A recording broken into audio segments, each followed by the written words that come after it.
Coucou tout le monde, alors aujourd'hui, big story time sur comment j'ai failli mourir à 17 ans.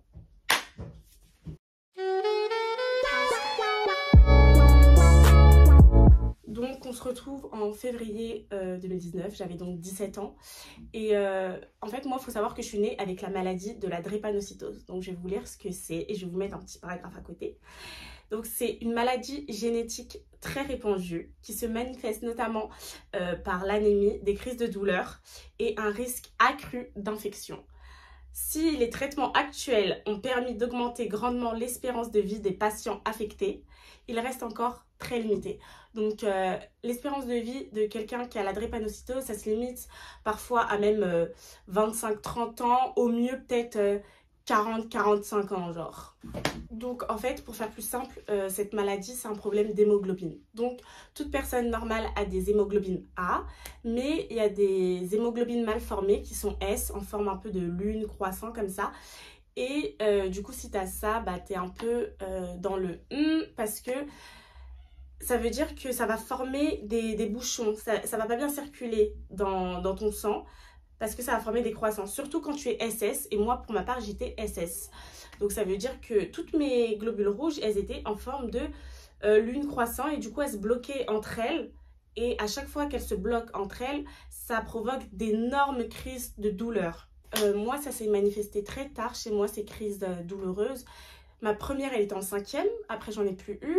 Ensuite, une en 4e, après j'en ai plus eu. Mais fin 3e, début lycée, catastrophe. Les douleurs s'enchaînent, j'enchaîne les crises douloureuses. Il faut savoir qu'une crise douloureuse d'un drépanocytaire peut être évaluée à 20 fois plus douloureuse que celle de l'accouchement. 20 fois plus douloureuse que les douleurs de l'accouchement. Je ne sais pas si vous vous rendez compte à quel point c'est élevé. Et moi, j'enchaînais ça tous les 2 mois. Tous les 2 mois, j'avais une crise de douleur. Si ce n'était pas le bras, c'était la jambe, c'était en bas du dos, c'était partout. Mon corps était bloqué et je devais passer 1 à 2 semaines à l'hôpital sous morphine ou sous d'autres antibiotiques et antidouleurs très forts pour m'aider à passer cette douleur. Là, je vous mets dans le contexte. Donc, on est en février 2019. Il faut savoir que j'étais allée déjà 1 semaine à l'hôpital. Je ne sais plus exactement les dates, mais j'étais allée 1 semaine à l'hôpital.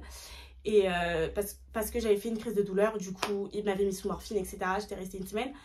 Je suis rentrée à la maison. Et dès que je suis rentrée, le lendemain, je suis retournée au lycée. Et il y avait mon meilleur pote qui venait où j'habitais. Du coup, bah... je voulais le voir, je voulais être belle, etc.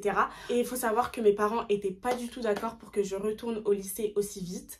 Mais à savoir, moi, mon mental de l'époque, c'était que personne ne devait savoir que j'étais malade ou gravement malade ou que ça n'allait pas du tout. Du coup, à chaque fois que je quittais l'hôpital, le lendemain, vous alliez me voir maquillée comme un camion volé. Toute pimpante, etc.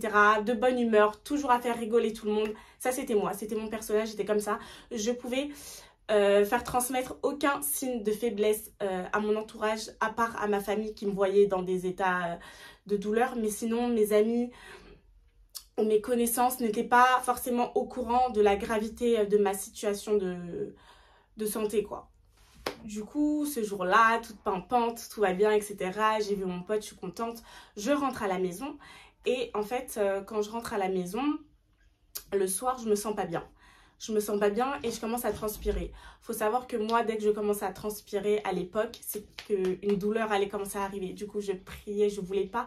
Et en fait, c'était pas normal que j'ai une douleur à ce moment-là parce que j'étais revenue de l'hôpital. Et généralement, j'ai quand même un laps de temps de 1 mois max, enfin minimum, pardon, 1 mois avant d'avoir une autre douleur. Mais là, je sentais une douleur arriver. C'est pas normal, je sors de l'hôpital. Comment je peux déjà être sous douleur? C'est pas possible. Et du coup, ce qui s'est passé, c'est que j'ai gardé le silence. La nuit, j'ai pris des antidouleurs, j'étais pas bien. Et en fait, mes parents partaient à Paris le lendemain matin pour des funérailles. Du coup, ils m'ont laissée seule. Donc, il y avait mes petits frères et sœurs. Et il y avait ma grande sœur qui était majeure à l'époque. Donc j'étais restée avec elle, etc. Et ça n'allait pas du tout. La journée, ça n'allait pas du tout. Toute la journée, j'étais comme inconsciente. Je voyais flou. Je prenais antidouleur sur antidouleur, ça n'allait pas. Je disais que j'avais mal en bas du dos, alors que je revenais encore une fois de l'hôpital. Du coup, ça veut dire que mes parents, ils comprenaient pas parce que ça m'était jamais arrivé. Genre jamais. Aussitôt. Et du coup, ils priaient pour moi, ma grande sœur, elle priait, etc. Mais ça n'allait pas, ça n'allait pas, ça n'allait pas. Et en fait, je vais vous dire une chose. Quand la mort vient vous chercher, vous la sentez. Elle toque. Elle toque. Elle peut pas en fait vous enlever sans vous prévenir comme ça. Vous la sentez. La vérité que vous la sentez. En tout cas, moi, pour ma part, j'ai senti la mort ce jour-là. C'était une sensation trop bizarre, comme si il te restait pas beaucoup de temps à vivre. Genre, j'avais l'impression vraiment que je partais. C'était horrible. Et du coup, je voulais pas aller à l'hôpital parce que je me suis dit, mais je sors de l'hôpital, je dois retourner à l'hôpital.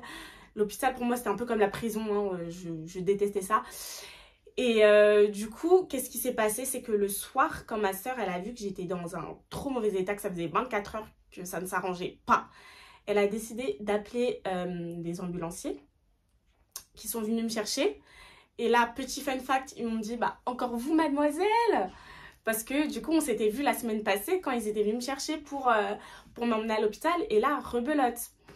Évidemment, ils disaient ça pour essayer de me faire rire et changer les idées parce qu'ils voyaient que j'étais pas bien. Hein. Du coup, ils m'emmènent à l'hôpital. Et arrivé à l'hôpital, là vraiment, j'ai un blackout. C'est-à-dire, je sais que je suis prise en charge, etc. Et j'ai le souvenir de ma grande sœur qui essaye de me donner à manger. Mais après, je ferme les yeux et blackout total. Donc, c'est-à-dire que pendant 24 heures, quand je vous ai dit que j'étais pas bien, etc., que je faisais que de m'endormir, de me réveiller, que je perdais connaissance, etc., j'étais en fait en train de faire un AVC silencieux. Donc, qu'est-ce qu'un AVC silencieux? Chez les drépanocytaires, je vais vous expliquer. C'est en fait les globules rouges drépanocytaires peuvent bloquer les flux sanguins dans les vaisseaux du cerveau. Ce qui provoque un AVC silencieux. Vous pouvez aller checker, je vais vous mettre le petit texte là.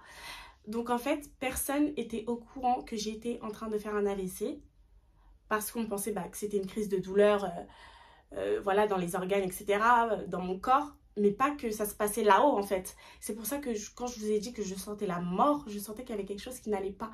Et j'ai tellement prié dans mon cœur, Seigneur, parce que je voulais pas mourir. Je voulais pas mourir, j'étais dans la douleur certes, mais je voulais pas mourir. Et comme c'est un AVC silencieux, vous vous demandez sûrement, mais comment ils ont pu savoir alors que je faisais un AVC? Parce qu'en fait, à chaque fois que je perdais connaissance, même quand c'était chez moi, on pensait que je dormais, même moi, je pensais que je dormais, après je revenais. Mais en fait, ce qui s'est passé, c'est que la nuit, quand j'étais à l'hôpital, il y a une de mes infirmières préférées d'ailleurs, cœur sur elle, je vais pas la citer, mais vraiment cœur sur elle, elle est venue me voir, elle m'a dit, Azilise, je vais te faire une prise de sang, les médecins, ils ont envie de voir, de vérifier quelque chose. Là, je vous raconte ce qu'elle m'a dit. Hein. Moi, j'étais inconsciente, mais je vous raconte ce qu'elle m'a dit. Du coup, elle a voulu me faire une prise de sang, sauf qu'elle connaît. Elle connaît Azilise. À chaque fois qu'on veut me faire une prise de sang, encore plus la nuit, je vais bouder, je vais gueuler, je vais dire quelque chose, je vais dire non. Non, appelez-moi le médecin, demandez-lui s'il y a une autre solution pour qu'il puisse faire ses tests, mais pas de... Parce que j'ai un petit peu une phobie de l'aiguille, je déteste ça, enfin, ça fait mal. En tant qu'ancienne drépanocytose, il faut savoir que les drépanocytaires, on a très très peu de veines parce que vu qu'elles sont beaucoup utilisées et même que notre sang ne circule pas correctement, etc., on a très peu de veines. On m'a piqué de partout. Au lycée, je ressemblais à une toxico. Je ne mettais plus de vêtements à manches courtes parce que j'avais honte de mes bras. J'avais l'impression que j'étais shootée à l'héroïne, j'étais piquée de partout. Dites-vous, on me piquait même aux pieds, tellement j'avais pas de veine, on me piquait même aux pieds, donc moi et les aiguilles, on n'est pas potes du tout. Et du coup, elle a voulu me piquer, sauf qu'elle a vu que j'ai pas réagi. Et du coup, elle s'est dit, c'est bizarre, Azilise, elle réagit tout le temps, même quand elle dort, si elle entend piqûre, Azilise, elle réagit. Du coup, elle a essayé de me secouer, elle a vu que je répondais plus, elle a regardé mes yeux, elle voyait que j'étais partie, et du coup là, protocole d'urgence, etc. Et c'est comme ça qu'ils ont su que j'étais en train de faire un AVC. Et dites-vous, ils m'ont même appelé la miraculée parce que si ma grande sœur ne m'avait pas déposée à l'hôpital, enfin appelé les ambulanciers pour que j'aille à l'hôpital cette nuit-là, je serais morte dans mon sommeil sans que personne s'en rende compte. C'est une dinguerie. La drépanocytose.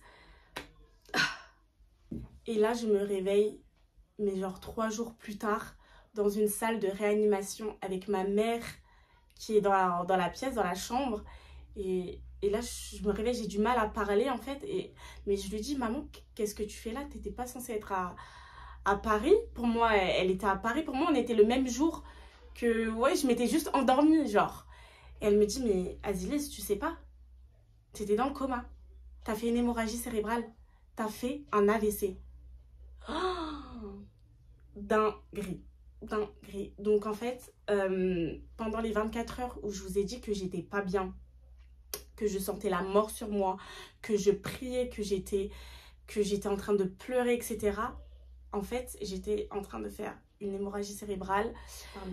Donc je vais vous montrer un petit peu quelles sont les conséquences d'un AVC hémorragique pour que vous imaginiez un petit peu dans quel état j'étais quand je me suis réveillée dans la salle de réanimation. Donc on a l'hémiplégie, l'aphasie, donc trouble du langage oral et écrit, affectant l'expression et la compréhension. Donc ça veut dire que quand je me suis réveillée, quand je vous ai dit que j'avais un petit peu du mal à parler, j'avais du mal à manger, j'avais du mal à marcher, c'était horrible, c'était une catastrophe. J'avais aussi quelques troubles de mémoire, je me rappelais plus de tout, etc. Et franchement, je suis encore choquée d'être là et vous parler parce que après ce que j'ai traversé, après ce que j'ai vécu, et encore ça c'est que un quart parmi tant d'autres de ce que j'ai vécu. Si je vous racontais toute mon histoire, je dois faire une vidéo de 3 jours carrément. Mais tout ça pour dire que la drépanocytose, c'est réel, c'est une maladie réelle et j'ai l'impression qu'on n'en parle pas. Et du coup, le moral n'y était pas parce que j'avais l'impression de ressembler au monstre de Frankenstein. T'es là, t'as la moitié de tes cheveux qui sont rasés. T'as perdu 10 kilos parce que t'arrives pas à manger. C'était difficile émotionnellement. Mais Dieu merci, on s'en est sorti. Et moi, j'avais quelque chose en tête, c'est que j'avais le persan en tête. Pour ceux qui ne connaissent pas, le persan, c'est 100 jours avant le bac. Il faut être toute jolie, etc. et venir au lycée apprêtée et tout. Et moi, je le voulais trop, je voulais trop. Et du coup, c'était ça ma motivation. C'était Azilès, tu dois te remettre, tu dois être en forme pour le persan parce que tu avais dit que tu serais là. Et évidemment, j'ai commandé, pendant que j'étais à l'hôpital, ma commande sur Pretty Little Things. Je vais vous montrer d'ailleurs des photos de moi pendant le persan. Enfin, à l'heure actuelle, je trouve que j'étais trop moche. Mais si vous voyez ce que j'ai vécu, vous vous dites, c'est quand même incroyable. C'est quand même incroyable et je suis fière de toi. C'est ça que je me dis à la moi de il y a 5 ans, je suis fière de toi. Donc je suis allée à ce persan. Je suis sortie de l'hôpital à temps. Ils m'ont fait sortir juste avant le persan. Je suis allée avec mes amis qui ont été là, qui m'ont soutenue.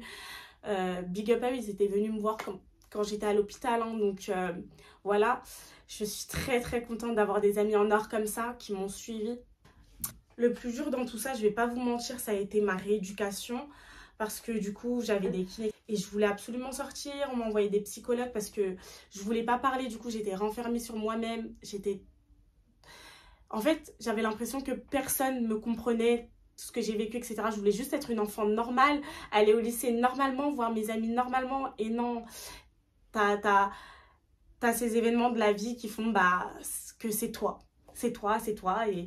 Et toi, tu dois juste l'avaler et faire avec et continuer d'avancer en fait. Et j'ai fait de la rééducation, etc. Du coup, j'avais aussi la moitié, je crois que c'est ce côté, ouais, de mon crâne rasé. Parce que du coup, ils ont dû m'opérer pour pouvoir me sauver la vie. Et en fait, ce que j'arrête pas de me dire, c'est que si une personne comme moi, qui suis née en France, qui vit en France, a pu traverser des choses comme ça, a eu des complications énormes avec cette maladie, failli mourir à 17 ans, etc. Mais je me dis, tous les enfants qui sont en Afrique, qui ont cette maladie, qui n'ont même pas les soins nécessaires, les médicaments nécessaires pour essayer d'atténuer la douleur, je me dis que ça doit être un véritable, mais véritable enfer, genre. Et c'est pour ça que vraiment, j'aimerais je profite de faire cette vidéo pour qu'on puisse en parler de la drépanocytose parce que c'est une maladie qui tue. Ton espérance de vie, elle est super limitée. Tu es constamment dans la douleur. Tu te renfermes, la plupart du temps, on se renferme sur sur soi-même, excusez-moi. Sur soi-même, etc. Parce qu'on a l'impression que les autres ne nous comprennent pas, en fait. Et du coup, j'aimerais adresser un petit message à ceux qui ont la drépanocytose. J'aimerais vous dire que vous inquiétez pas, je sais que c'est dur, mais vous allez finir par voir le bout du tunnel, je vous assure. Et surtout, gardez votre mental. Parce que dans cette maladie, c'est ça qui joue, c'est le mental. Parce que si ton mental, il tombe, ton physique, déjà qu'il est fragile, il va tomber aussi. Donc, garder son mental, avoir cette envie de vivre, avoir cette envie d'aller plus loin, avoir cette envie d'accomplir de grandes choses. C'est ça qui va vous maintenir à flot, je vous assure. Et comme dit, vous allez voir le bout du tunnel. À tous ceux qui sont malades actuellement, je déclare que vous allez voir le bout du tunnel, que ça va aller. Et que si ça l'a fait pour moi, ça peut le faire pour vous. Car oui, à l'heure actuelle, en 2024, je suis complètement guérie de la drépanocytose. Et ça, je suis tellement, mais tellement reconnaissante de ne plus avoir à vivre avec cette maladie. Vous vous imaginez même pas à quel point ça change la vie. En fait, la santé, c'est un cadeau, c'est une grâce. Ne négligez jamais ça, la santé, c'est trop important. La drépanocytose, déjà que tu n'as pas une grande espérance de vie, tu peux mourir d'un AVC comme ça dans la nuit, tes douleurs, elles peuvent te tuer clairement parce que quand tu as des douleurs qui sont élevées à 20 fois plus douloureuses que l'accouchement, au bout d'un moment, il y a un nombre de douleurs que ton corps, il peut tenir en fait. T'es pas Superman, t'es pas Wonder Woman, donc c'est vraiment difficile. La drépanocytose, pardon, maman, c'est difficile. Vous inquiétez pas, je vous ferai une vidéo sur comment j'ai guéri de la drépanocytose. Mais comme là, j'ai pas envie que ça soit trop long. Après, ce qui est bien, c'est que du coup, on a vraiment un suivi régulier. À l'heure actuelle, je suis encore suivie. Malgré que je n'ai plus la drépanocytose, je suis encore suivie. Et d'ailleurs, j'en suis reconnaissante, je suis contente. L'hôpital met en place des dispositions, des associations pour qu'on puisse, nous les jeunes qui ont les mêmes formes de maladies ou même ceux qui ont eu le cancer, etc., ceux qui ont la drépanocytose, ceux qui sont anémiques et tout, on se regroupe pour pouvoir parler ensemble, faire des activités ensemble et tout ça, parfois c'est aux frais de l'hôpital et donc ça, je trouve ça super. Moi, en tout cas, personnellement, ça m'a beaucoup aidée. Et j'aimerais donner un gros big up à l'association Anne Frank, un rayon de soleil à Strasbourg. Mon Dieu, c'est juste une association merveilleuse qui suit des jeunes qui sont malades ou qui ont été malades. Et en fait, on fait des activités ensemble. Donc, parfois, on part manger, on est parti à Paris. Franchement, on fait des activités. C'est trop, trop bien. Donc, vraiment, un grand merci à eux parce que, du coup, ça m'a aidé. Ça m'a aidé de te dire, ah bah, il y a des personnes qui sont dans la même situation que toi, mais elles baissent pas les bras non plus. Puis on est là, on ne perd pas le sourire. Et c'est trop important parce que je vous assure que garder son moral, garder sa joie de vivre quand tu es malade, c'est trop, trop important. C'est le plus important. Parce que quand ton physique il lâche, il reste plus que ton mental. Et je vous assure que le mental joue sur le physique. Donc, merci, vraiment merci à eux. Donc, également un petit message que j'aimerais passer à tous ceux qui sont malades, qui souffrent d'une maladie, peu importe, drépanocytose, cancer, etc. Soyez forts. Je sais que c'est dur, je vous assure, je sais que c'est dur. Parfois, on a envie de tout lâcher. Parfois, on a envie de se laisser même. Mais je vous assure, soyez forts parce que il y a toujours de l'espoir. Tant qu'il y a de la vie, il y a de l'espoir. Et si j'ai pu m'en sortir comme dit, vous pouvez vous aussi. Essayez de toujours voir le positif. Moi, j'essaie de me concentrer sur le positif, c'est-à-dire que même quand j'avais la drépanocytose, je n'ai jamais fait une recherche sur la drépanocytose. Parce que plus tu fais de recherches, plus tu vas te bousiller la tête, etc. Et c'est pas bon. C'est pas bon pour toi. Vis normalement et dis-toi que tout va aller. Que tout va aller pour le mieux. Tout va aller dans ton sens. Moi, personnellement, j'ai une grande, grande foi en Dieu. hein. Je suis chrétienne. Jésus-Christ m'a accompagnée tout au long de mon chemin. Il a toujours été là pour moi. Il a toujours répondu à mes prières. Et là, la preuve, 2024, je suis en vie, je suis en bonne santé, j'ai mon entourage, je voyage, je fais ce que je veux. Il y a 5 ans, j'aurais jamais pu imaginer ça. Vous vous rendez compte que quand vous avez la drépanocytose, vous ne pouvez pas voyager. Je ne pouvais pas voyager parce que si tu voyages et que tu as une douleur là où tu es, c'est un problème parce que c'est pas tous les pays, tous les continents qui savent traiter cette maladie. Et d'ailleurs, je me souviens en plus un jour où ça m'a fait bien mal. C'était quand j'étais en 5e. Je voulais faire un voyage en Allemagne, à Berlin, avec mes copines et tout. Je m'étais inscrite et normalement, je devais être favorable. Mais j'ai été défavorable. Ils m'ont pas accepté ce voyage parce que, en raison de mes problèmes de santé, vu que j'étais drépanocytaire, s'il m'arrive quelque chose là-bas, bah, c'était pas possible. Du coup, jusqu'à mes 21 ans, 21 ans, ouais. 21 ans? Ouais, 22 ans. Non, 21 ans. Je suis restée en France, je n'ai pas bougé. C'est pour ça que j'ai commencé à voyager d'ailleurs. Maintenant que je suis plus malade, on voyage les gars. Je peux croquer dans la pomme, je peux vivre ma vie à pleines dents. En tout cas, merci de m'avoir écouté. Là, c'était juste une story time. Mais je pense faire peut-être plusieurs vidéos explicatives sur ce qu'est la drépanocytose, ses dangers, comment ne pas l'avoir, faire attention à son partenaire, quelles sont les conséquences, comment rester fort, comment garder le moral. Je pourrais vous donner tous mes tips. Donc voilà. Les gars, je vous remercie infiniment d'être restés jusqu'à la fin de la vidéo. Merci. Ça m'a fait tellement du bien de partager mon histoire et j'espère que vous aussi vous avez pu apprendre des choses, etc. par rapport à la drépanocytose. Merci de souscrire à ma chaîne YouTube, de liker, de partager, de commenter. Je réponds à tous les commentaires, à toutes les questions, il n'y a pas de souci. Vous pouvez également me retrouver sur mes autres réseaux sociaux, Instagram et TikTok. Je réponds beaucoup aux DM sur Instagram, etc. Si vous avez des questions, n'hésitez pas, vraiment. Donc, merci beaucoup, merci. Je vous souhaite une bonne et belle journée. Que Dieu vous protège, que Dieu vous bénisse. Merci d'avoir écouté et on se retrouve la prochaine fois pour une nouvelle vidéo. Bisous!